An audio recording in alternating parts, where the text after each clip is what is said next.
बिस्मिल्लाहिर्रहमानिर्रहीम। अस्सलाम वालेकुम नाज़रीन कराम, मैं हूं मखदूम शहाबुद्दीन और आप देख रहे हैं मेरा फेसबुक और यूट्यूब चैनल।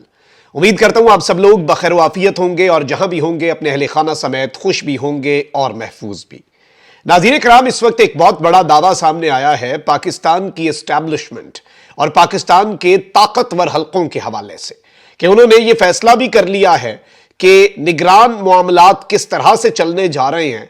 और चूंकि इस हुकूमत की मुद्दत तो खत्म होने वाली है, इस हुकूमत ने क्या कुछ प्लान किया हुआ है, इस हुकूमत के पास क्या कुछ ऑप्शंस हैं, और दूसरी जानिब ताकतवरों का फैसला क्या है कि इमरान खान नहीं तो कोई भी नहीं। यह फैसला क्या है, अगली हुकूमत किसकी होने जा रही है और नया निगरान वजीर आजम कौन बनने जा रहा है। नए निगरान वजीर आजम के हवाले से कुछ नाम भी इस वक्त मंजर आम पर आ रहे हैं जो डिस्कस हो रहे हैं। नाज़रीन इकराम, इस वक्त जो ओवरऑल सिचुएशन है, अगर आप पाकिस्तानी सियासत का पूरा मंजरनामा समझने की कोशिश करें तो ये समझने में मुश्किल नहीं होगी कि इस वक्त सूरत हाल किस तरफ को जा रही है। और बहुत सी कंफ्यूजन्स हैं, बहुत से जो पॉलिटिकल स्टेक होल्डर्स हैं, सबकी अपनी अपनी राय है। और इस सब के अंदर एक जानिब तो गवर्नमेंट जो है वो ये भी चाहती है कि असम्बली चूंकि 13 अगस्त को डिसॉल्व हो जानी है, 12 अगस्त इनका आखिरी दिन है हुकूमत में और असम्बली का भी आखिरी दिन है। और अगर असम्बली खुद डिसॉल्व होती है तो 60 दिन में इलेक्शंस होते हैं, यानी कि अक्टूबर में। लेकिन अगर असम्बली ये खुद डिसॉल्व कर देते हैं फिर 90 दिन में इंतखाबात होते हैं, आइन के अंदर ये बात वाज़ेह है। और अगर कौमी असम्बली डिसॉल्व होती है तो फिर कोई बहाना, कोई वो वाली सारी बातें कि जी पूरे मुल्क में एक साथ इंतखाब, वो सारे एक्सक्यूजेस जो है वो बहुत पीछे रह जाते हैं। अब एक जानिब तो ये सब हो रहा है, वहीं दूसरी जानिब ये गवर्नमेंट ये तो चाहती है कि हम 12 अगस्त से कुछ दिन पहले असम्बली डिसॉल्व कर दें ताकि जो इस इलेक्शंस हैं वो नवंबर में चले जाएं, 90 दिन के अंदर हो जाएं। और खुद ब खुद असम्बली डिसॉल्व हुई तो 60 दिन में होंगे। लेकिन ये उससे ज्यादा आगे भी हुकूमत के अंदर एक सोच पाई जा रही है, एक पॉलिटिकल इन्होंने ये सोचा है, पॉलिटिकली शायद इन्हें इसमें लग रहा है कि हमें बेनिफिट मिलेगा और ये बहुत बड़ा जुआ नहीं खेलना चाहते, बहुत बड़ा रिस्क नहीं लेना चाहते। और इन्हें लग रहा है कि जी इमरान खान जो है वो इसके बाद ये ना हो कि वो स्ट्राइक बैक करे। इमरान खान को जितना दबाना था दबा दिया, ये ना हो कि इमरान खान अब इसके बाद उल्टा गले ना पड़ जाए ना हमें। तो एक सोच ये भी है और इसलिए वो ये चाह रहे हैं कि इससे मामलात आगे ना जाएं। लेकिन वहीं दूसरी जानिब ताकतवरों के हवाले से ये चीजें आ रही हैं कि वो इस तरह की सोच नहीं रखते। अच्छा, नंबर 1 तो ये मामला है कि असम्बली डिसॉल्व जो है उस सब के अंदर असम्बली जब वजीर आजम कहता है कि ये असम्बली डिसॉल्व करनी है तो सदर के पास 48 आवर्स होते हैं। सदर मुमलिकत मैक्सिमम 48 आवर्स तक वो रोक सकता है। तो 13 अगस्त को चूंकि असम्बली ने ऑटोमेटिकली डिसॉल्व होना, ये ज्यादा से ज्यादा आगे भी खींचना चाहते हैं इलेक्शन को, इसलिए इन्होंने ये अभी तक फैसला किया है कि हम 8 या 9 अगस्त को असम्बली डिसॉल्व कर दें। और सदर बेशक 2 दिन के अंदर ना भी करें, उस असम्बली को आगे मूव ना करें, सदर अपना किरदार अदा ना भी करें तो असम्बली डिसॉल्व हो जाए। और जब असम्बली डिसॉल्व होगी तो ऑब्वियसली फिर वो 11 के बाद 11 अगस्त को हो जाती है अगर, तो एक दिन पहले ऑटोमेटिकली भी, तो फिर 11 अगस्त उसके बाद फिर नवंबर में इलेक्शंस चले जाएं 11 नवंबर तक। और इस सब के अंदर एक और वारदात ऑलरेडी डाल दी गई है। एक नया बिल जो है वो सेनेट से प्रेसिडेंट के इलेक्शन के इख्तियार, इलेक्शन की तारीख देने के इख्तियार के ऊपर लगाई गई है। इलेक्शन एक्ट 2017 के अंदर तरमीम की गई है और सदर के पास अब डेट देने का इख्तियार नहीं होगा। इलेक्शन कमीशन ऑफ पाकिस्तान खुद ये डेट देगा और सदर से मुशावरत की भी जरूरत नहीं होगी।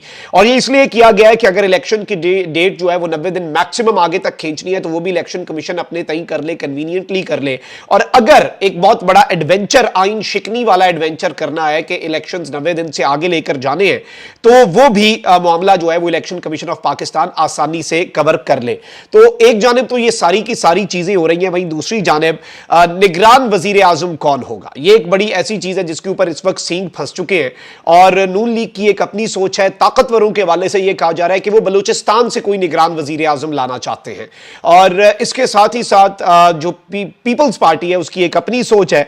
तो अब यह कहा जा रहा है, यह दावा आया और सतूर ने इस हवाले से, क्योंकि वो हुकूमत के बड़ा करीब है, तो उसने कहा है कि जी पीडीएम की जो गवर्नमेंट है उसके पास 3 नाम है और ये पीडीएम माइनस पीपल्स पार्टी है, यानी पीपल्स पार्टी के ये नाम नहीं है, ये पीडीएम की गवर्नमेंट के 3 नाम हैं। इनमें से पहला नाम जो है वो बताया गया है कि जी गौहर एजाज साहब का है और ये all Pakistan textile mills association के अनअपोज्ड प्रेसिडेंट भी रहे हैं। और ये जो टेक्सटाइल का शोबा है पाकिस्तान का, ये एक बहुत पावरफुल ताकतवर इंडस्ट्रियल ग्रुप है। आप यहीं से अंदाजा लगा लें कि पिछले 11 महीने में $15 बिलियन की टेक्सटाइल एक्सपोर्ट्स हुई हैं। ये उनके प्रेसिडेंट भी रहे हैं, ये सीईओ भी हैं एजाज ग्रुप ऑफ कंपनीज के, Aijaz shining mills, mills, Aijaz textile mills, ये सारा कुछ इनका है। इसके अलावा लेक सिटी होल्डिंग्स जो है, जो 2000 एकड़ का एक रेजिडेंशियल प्रोजेक्ट है जिसमें 8000 लग्जरी बंगला और बंगलोज हैं और विलाज हैं, उसके भी मालिक हैं। और कराची में भी इनकी बहुत हैवी इन्वेस्टमेंट है और एस्टैब्लिशमेंट से इनके अच्छे ताल्लुकात हैं, पीपल्स पार्टी से इनके अच्छे ताल्लुकात हैं और नून लीग से भी ये करीब समझे जाते हैं।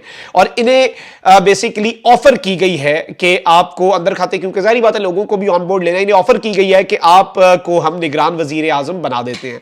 इन्होंने इनिशियली अभी तक एज ऑफ येट दिलचस्पी जाहिर जो है वो नहीं की, लेकिन एक चीज वाज़ेह है कि इन्हें ऑफर की गई है।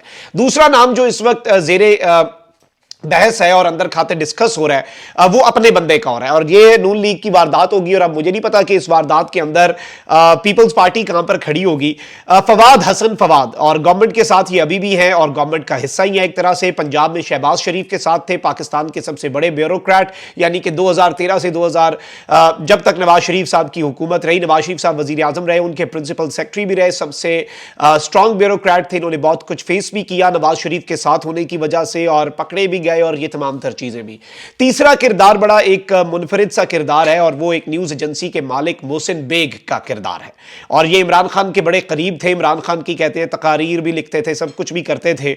और नए army chief general Asim Munir के साथ भी इन्होंने तस्वीर जारी की है, उनकी वो जारी हुई, वो भी बड़ी ऑब्वियसली इंपॉर्टेंट है। और इमरान खान के दौर में एक FIA का मामला भी हुआ, इन्होंने बंदूक भी तानी, फड्डा भी हुआ। और ये इमरान खान साहब का मौकफ ये है, ये बेसिकली एक रशियन बिजनेसमैन का ग्रुप जो है वो खान साहब के पास बतौर जब खान साहब वजीर आजम थे ये उनके पास लेकर गए। इमरान खान साहब ने कहा कि ये तो फायदा लेना चाह रहा है और ये अपना बीच में कोई कमीशन मार रहा है। तो खान साहब का ये मौकफ है, उनकी पार्टी का ये मौकफ है कि इन्होंने इन्हें साइडलाइन किया और इन्होंने तनकीद की इमरान खान साहब के ऊपर। और मुराद सईद साहब और रेहाम खान की किताब का हवाला देके उस तर्ज की तनकीद तो FIA ने इन्हें उठाया और फिर इसके बाद इनकी इमरान खान साहब से एक बाज़ाब्ता तौर पर दुश्मनी शुरू हो गई जो कि जंग का रुख इख्तियार कर गई। और फिर नवाज शरीफ साहब तो हर उस बंदे को, चाहे वो नवाज शरीफ को जितना भी गंदा करता रहा हो, नवाज शरीफ साहब जो है हर उस बंदे के साथ रहे हैं और हर उस बंदे को जाहिर बात है वो बड़ी कदर की निगाह से देखते हैं जो इमरान खान का दुश्मन बन जाए, चाहे उसने नवाज शरीफ के साथ जो मर्जी किया वो मैटर नहीं करता। और जाहिर बात है ये कुछ मामलात को लेकर मुतनाज़ा भी है, लेकिन इनका नाम भी ये इस वक्त यहाँ पर डिस्कस हो रहा है। लेकिन इसके अंदर पीपल्स पार्टी कहाँ पर खड़ी होगी ये भी देखना होगा। और पीपल्स पार्टी अभी से ही ऑपोजिशन मोड में जा रही है, तो ये भी हो सकता है कि असेंबली डिसॉल्व करने से पहले पीपल्स पार्टी ऑपोजिशन बेंचेस में बैठकर निगरान वजीर आजम वाले मामले में कोई रिस्क न ले। अब यहाँ पर इसमें भी फड्डा पड़ना है क्योंकि नफसा नफसी का आलम जो है वो शुरू होने वाला है और सबको अपनी अपनी ऑलरेडी पड़ गई हुई है। अब यहां पर यह दावा किया जा रहा है कि जी इस वक्त गवर्नमेंट और एस्टैब्लिशमेंट एक पेज पर हैं, जिस तरह से इमरान खान साहब और जनरल बाजवा एक पेज पर थे। जनरल बाजवा ने अपने तमाम अंडे इमरान खान साहब की टोकरी में और इमरान खान साहब ने अपने तमाम अंडे जनरल बाजवा की टोकरी में डाले हुए थे, ये इन साहब ने दावा किया है।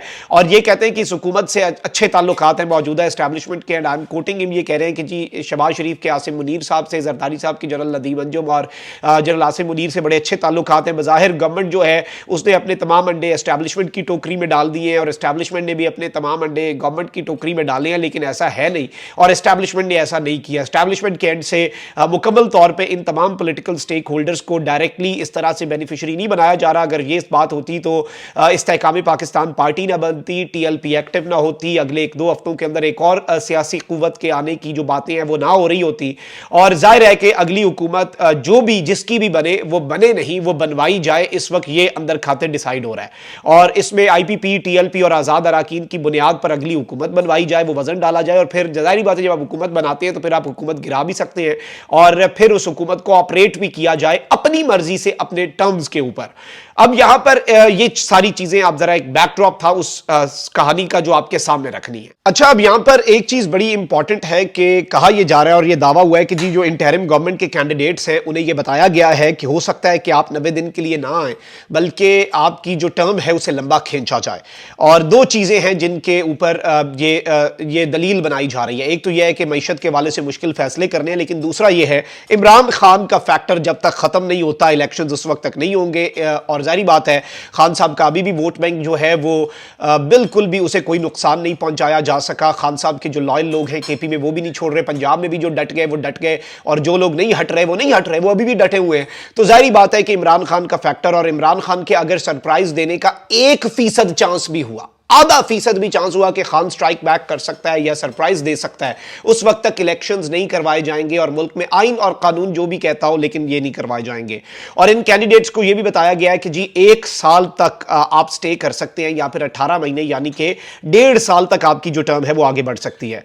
और इस सब के अंदर शायद पीपल्स पार्टी और नून लीग जो है वो ऑन बोर्ड ना हो या फिर ये शो करवाया जाए कि हम ऑन बोर्ड नहीं है, लेकिन इसका अल्टीमेटली का उन्हें यह पैगाम दिया जा रहा है कि फायदा आपको भी होगा, लोग भूल जाएंगे आपकी परफॉर्मेंस को, साल डेढ़ लगेगा, नई हुकूमत, निगरान हुकूमत अपने मुश्किल फैसले भी कर लेगी, उसके साथ हम इमरान खान को मुकम्मल तौर पर क्रश भी कर दिया जाएगा, तो ये सारी चीजें हो जाएं। लेकिन इस सब के अंदर नून लीग और पीपल्स पार्टी को अभी भी ये लग रहा है कि कहीं ये सब कुछ हमें माइनस करवा के अल्टीमेटली ये ना हो कि कोई और ग्रुप तैयार कर लिया जाए और हमें तो मुकम्मल तौर पर अडॉप्ट भी नहीं कर रहे और हमारे ऊपर भी वही हमारे वो जो कहते हैं ना कि चाबी हमारी भी अपने हाथ में ही रखना चाह रहे हैं, क्योंकि आईपीपी हो या टीएलपी हो या दीगर कोई भी अब एक्टिव हो जाए तो वो सारे मामलात इनके जहन में हैं। और इस सब के अंदर मार्च में इलेक्शंस वैसे तो बहुत ज़रूरी होंगे और मार्च तक इलेक्शंस करवाना बड़ा ज़रूरी होगा, क्योंकि वरना सेनेट जो रियासत का बुनियादी ढांचा है, सेनेट कभी भी ख़त्म नहीं हो सकता और मार्च में जाहिर बात है अगर इलेक्शंस नहीं होते तो फिर सेनेट ख़त्म हो, सेनेट आपका मुकम्मल नहीं रहेगा। लेकिन जाहिर बात है इस वक्त मुल्क के अंदर जो भी करना चाहे, जो जैसे करना चाहे वो उस तरह से मामलात को लेकर चल सकता है।